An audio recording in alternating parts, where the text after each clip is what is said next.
My name is Andy Mossey. I work for the Catskills Center as the Pikamoose Blue Hole Steward Coordinator. I'm Selina Guendel, and I'm a Pikamoose Blue Hole Steward. Most people, when they hear about the permit system and that we've started to implement them, they understand the reasoning behind the permit because we spend a lot of time with education. We're not just saying, hey, you can't come here anymore, and then that's it. In fact, what we're doing is we're starting a conversation. We're building a little bit of rapport, getting to know people a little in the 2 minutes we're with them, and just giving them some of the information. We say, in years past, we've had over 1,000 people per day. And now this weekend when we talk to people, we're saying, hey, this last Sunday we had over 1,000 people trying to go in.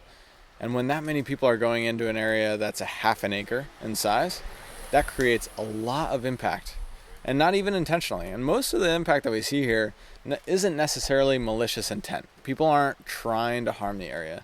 What we see is just overuse, a lot of trampling of vegetation, erosion, and we get a loss of the pristine environment that makes this place so unique, which is why people want to come here to begin with. And so once they hear that and they hear our story and they understand where we're coming from, then the permit makes sense. Then they're like, oh, that's a real big bummer I can't come here today, but I understand why it's in place. And we always give people 2 brochures as soon as they arrive. We give them information on how to get a permit for next time. And we mention that it is a free permit, which helps, and then we also give them a pamphlet with information on other areas to go to throughout the Catskills. These are all within 30, 24 miles away, so they're all within that 45 minutes to half an hour away, which most people are driving up to 2-3 hours from all over the place to come here. So we've got one that's a little north of here, and the rest are all south, since the majority of our traffic comes from the south. And these are all parks and places designed for a lot of impact. So we're really trying to focus on sending people to where this is more appropriate. This is a place where you can have a grill and cook out, not somewhere you're going to be harming the water if you're grilling next to it, and maybe dumping some coals in there like we've seen in the past.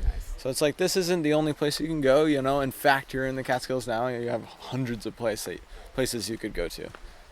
This just happens to be one of the most pristine and beautiful places that you could go to, which is why it's on the top of so many lists. So once we give them that information, they say, okay, well, what do you recommend? And we tell them, and then they move on. And usually by the time we're done talking with them, they're pretty positive. They're actually pretty excited about the rest of their day, and they're sure a little let down they can't go in, but they're also looking forward to their next adventure. But you couldn't talk to every single one of them, right? I mean, if you had like 1,000... We try. For example, just right now, today's Saturday, and not entirely a busy day, but the DEC is providing a lot of support, and the enforcement behind the permits are obviously the DEC forest rangers.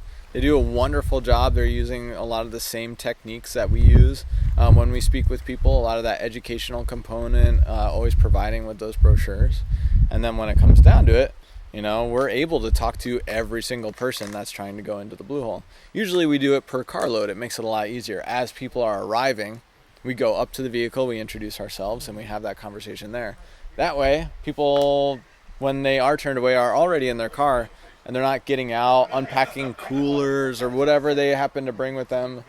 So it makes it a lot friendlier, a lot easier for them just to be able to move on to another location and not invested in that time and energy that would normally go into getting into the Blue Hole.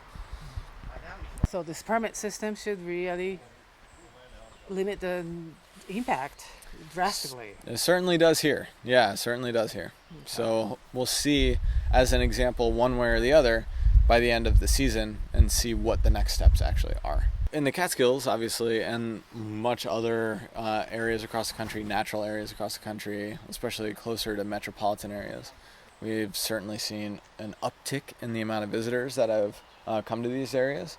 And with that, as managers, we kind of have to decide what the next step is, right? Either a permit system like this or closing of areas, which is something that personally I know that the DEC does not want to stand behind, but as a manager, you do have to do something to protect the resource, the quality of experience, and the safety aspects of the visitors. And if you have too many people coming into one area, that becomes unsafe for everyone, and it also really starts to damage that natural resource, which is the reason everyone's coming out to these places to begin with. Everything is always a learning process, right? Because this is a brand new thing, we're always learning. And so how do we change it? How do we get the word out a little bit more effectively? How do we make it so that we can include as many people as possible without excluding any one type of person or individual? Because this is still public land, and we want to make sure that all the public have access to this and understand the steps that are required in order to enjoy this in a responsible way. So even though this is a permit, there's no fee attached, which means anyone with access to the internet, which at this point you can go to a public library, you can find access to computers in many different ways, and so you're able to apply for that permit in whatever capacity once you reach that. Does Reserve America usually have a surcharge though? So Reserve America does have a surcharge, and the DEC is actually eating all the cost of that. So due to the public and making sure that this can stay open as a public facility without a fee, the DEC is actually incurring all those costs associated with it, and it's up to $7 or $8 per transaction, so per permit. And there are 40 permits per day, which means, you can start to do the math there. We're hundreds of dollars every single weekend day or holiday that the DEC is taking on. So that's an investment. It's an investment, right? It's an investment for the resource, because long term we can project that we'll actually see better protection of the resource, which means less dollars actually being spent here over the long term. So it comes back to the area. It just seems like a big hit up front, but we're hoping that over the long term it's actually saving us money. We'll see. So on a typical day or on a typical busy day before the permit, Yes. how would you say the demographic of the visitors? I'm always surprised, I guess, by the families, which is really nice to me because I grew up running around outside. So it's really awesome for me to see all these families who drive. It's crazy they drive a couple hours to get here, but it's really nice to see that they're bringing their kids to someplace wild. A lot of groups of teenagers kind of coming from the day from about an hour or so away. That's what we've seen a lot of. A lot of people who used to come here in the 80s, just kind of see how it's changed. A lot of motorcycle groups tend to stop too. They don't really swim, but they walk around and take a break on their rides. I think the main difference is the people who are maybe coming here before were here to jump in, cool off, and then they'd leave. They weren't driving 3 hours and they didn't have to make it worth the trip. Where some of the most impact we're seeing is from people who come up with their coolers and their tables and their chairs, and they're camping out for the day like it's a beach. And it's really not to say it's not meant for that, but this is a great place to cool off after you've hiked the mountain, or it's a great place to dip in on your way home in the summer. It's kind of a lot to spend more than an hour or two here. So we see a lot of that.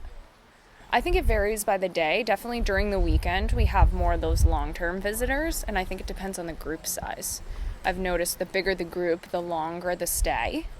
And kind of naturally, the longer you're staying, the more things you're going to bring. So it tends to be those long-term people who might leave something behind, which is easier to do when you have a cooler and bags and bags of food, We definitely see a lot of groups that are more than one car full.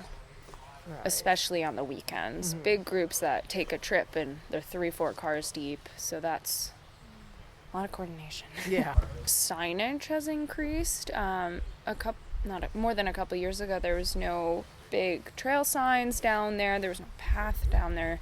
We even had somebody come in yesterday who brought a friend who they live in Ellenville down the road. And I guess she just moved there from Maryland. And she said, "Whoa, when I was here 5 years ago, there was no trail. You just had to know where to go. You couldn't find the GPS coordinates online. You just had to kind of listen and walk up the river wherever you could get in." So I think there's a big difference with that. Our signage down at the Blue Hole is really good. It's big, it's pretty short and to the point, which always helps. And I think I've noticed when Andy and I are here that there's a lot less things left behind, whether it's garbage or articles of clothing. I think having someone there, helping everyone take a little more ownership and responsibility helps. It seems like most of the litter, especially at the Blue Hole proper, comes after during the later nights or maybe the very, very early mornings Well, when that's- we're not here. Yeah. Well, that's always kind of been the case. Mhm. Yeah. Yeah, The I mean, local it's high always schools been do a that. party Right. spot. I Right. mean, back in the 80s, apparently this was quite the party spot. And that's okay to be a party spot. We just got to take care of it, too. Yeah. So with visitor engagement here at the Blue Hole and anywhere in the country really, you can have 3 different types of visitor engagement or reactions. One is either positive, like the one that we just had where a group of individuals came by and said hello to our other steward, Selina, with, really enthusiastic tone, and they were really excited to see her, even though they couldn't go to the Blue Hole today. That's what we're aiming for. Otherwise, we'll have a neutral interaction where they walk away or they drive away, and nothing really changes. They're not necessarily upset, but they're not happy, And then obviously you could have a negative interaction, and sometimes we have those, and that's at times very unavoidable because people are just so upset, and no matter what we say is going to change that. And that's okay, but not what we're going for, right? We're willing to put in the extra few minutes here, a few minutes there to make sure that our interactions with people create enough rapport and enough communication to make sure that we're getting towards at least that neutral zone, if not always to that positive zone. So with every interaction we have with visitors, even if people are always happy and they're excited about going in their initial enthusiasm or aspect, then we want to keep that going and make sure that they continue that way when they're done talking with us. Because it's not always easy to tell people, hey, you can't do that, and put a big roadblock sign in front of the Blue Hole when that is literally the reason they drove 3 hours or 4 hours or came from a whole nother state to be able to come and visit this place. Less than 3% of the overall visitation do we have a negative interaction. In terms of having a safe and also a respectful time and keeping in mind the needs of the environment here, we recommend that visitors follow the Leave No Trace 7 principles, but we don't necessarily call it as such when we talk about them. We just make it a normal process, right? So obviously trash and litter are a really big deal and something that is usually very quick and easy for people to understand. We also talk about making sure that you're prepared for your experience, right? That's the first principle of Leave No Trace. So make sure you have your sunscreen, make sure you bring your own trash bag, and you have a way to be able to make sure that you can take care of yourself and your family with food and water and so on. Then we talk about the second principle, which is travel and camp on durable surfaces. Camping isn't allowed here, but travel on durable surfaces is very important. So we recommend sticking to the rocky surfaces along the sides of the hole here instead of walking on some of the sensitive soils and vegetation, and making sure that while we're above the Blue Hole on these trails that we stick to these designated trails as opposed to walking and bushwhacking through a lot of these trees and shrubbery, because as you can see around this vicinity we have some shrubs but not a lot, so they can be cut down pretty quickly. And then the third principle is dispose of waste properly. So that's just talking about trash and litter and even our human waste, right? What do we have to do when we go to the bathroom? So we talk about going to using the facilities that are provided over by the parking area. And then there's leave what you find, which is probably the most important for the Blue Hole. Leave what you find encompasses a lot of some of the more philosophical realms of Leave No Trace in terms of, well, why can't I take a small rock home with me? But it's also bigger than that. When people build rock stacks in a stream such as this, we can actually really upset the natural habitat and ecosystem for macroinvertebrates like mayflies and stoneflies, which are actually indicator species of how the water environment is doing. So if we see a lot of those things in this area, then we know that the stream is healthy. And when we start building those rock stacks, we can actually remove a lot of their larvae and a lot of their eggs and prevent them from reproducing. So we can alter the stream habitat in that way. Obviously, fires are not allowed here. It's one of the special regulations here, as well as glass and music, but minimize campfire impacts is our fifth principle. 6 is respecting wildlife, so making sure that any wildlife that we may encounter around here, that we're being respectful of those animals and we're not interrupting their natural behaviors with food or too much noise, or even some of the fish here, we want to make sure that they still are living because we're visiting their home when we come into here. And then last but certainly not least is be considerate of other visitors, making sure that everyone around us can have an enjoyable experience as well. And that's where music comes in. That's where when we have a lot of things that we bring in with us, that we keep it somewhat together. And we're not, the term is yard sailing. We're not yard sailing all over the Blue Hole and losing a lot of those things. That's a really easy way to be considerate of other visitors. So like that, what it seems almost like a dam. That was not man-made, or was it just kind of? Actually, it was man-made, but Yeah. it's also part of the culture here, right? Because this is such a utilized space for swimming that having a deeper pool and more water in an area is the reason why people come here. And so if we start altering those things, even though it is man-made, the way that this little retainer wall made out of cobbles and small boulders is made, it's actually not inhibiting fish from getting in and out, but it does keep a higher level of water in the Blue Hole. So during times of drought or lower water season, we still have the same amount of water in here. But when people start removing rocks from there and start making rock stacks like I was talking about before, then we start losing some of the characteristic of what makes the Blue Hole and why people actively seek it out. So that's also important to remember, that Leave What You Find encompasses certainly the natural environment, but whenever we're visiting cultural resource areas or national historic sites, that it's also part of that cultural value that we want to protect as well. It's not black and white, right? And Leave No Trace and the principles are not black and white. They're not, in many cases, rules or regulations, but they are a set of guidelines, and they change from place to place. What we do here changes if we go to somewhere else. If we are in other areas of the same exact creek here, the Rondout Creek, further downstream, and people start building rock walls like this, it could actually be very detrimental to that part of the stream, depending on the flow of wildlife through the area or even how much water is going through that area. And so as stewards, we may totally remove those rock walls to ensure that the habitat is being withheld. But because this is such a culturally significant area and that we actively swim here and it's recognized as such, we also want to make sure that we're preserving that aspect that makes this place what it is. Something that's relatively new over the last 2 weeks, we actually have this large maple tree that has fallen about 100 feet up from the side of the creek here. It fell over totally naturally, just from a storm. But what we have here, instead of removing that and making this a totally, swimming oriented area, we're trying to keep it wild in that regard, because this tree has fallen. It's actually helping keep Animal shelter. Yeah, it's also habitat, right? We definitely have habitat here. It's habitat for fish. It's habitat restoration stuff. Exactly. And a lot of people want to walk on that side of the stream over there, and when people are doing that, it's also adding to the erosion factor on that side. And so it's actually a really sensitive environment over there. But this is actually naturally prohibiting people from doing that in a way that doesn't seem so obtrusive or obstructive.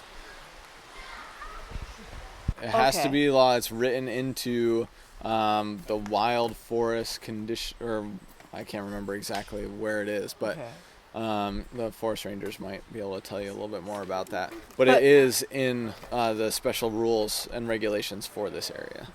For the entire area, or just Blue Hole? Just Blue Hole, because it is a special regulation for the corridor of Pikamoose. So it's within 300 feet on either side of the stream for the entirety of the length of this Pikamoose Valley corridor. Okay, so this is the only location in the entire Catskill State Park where you have to get a permit? Through the DEC, correct. Okay. On state land.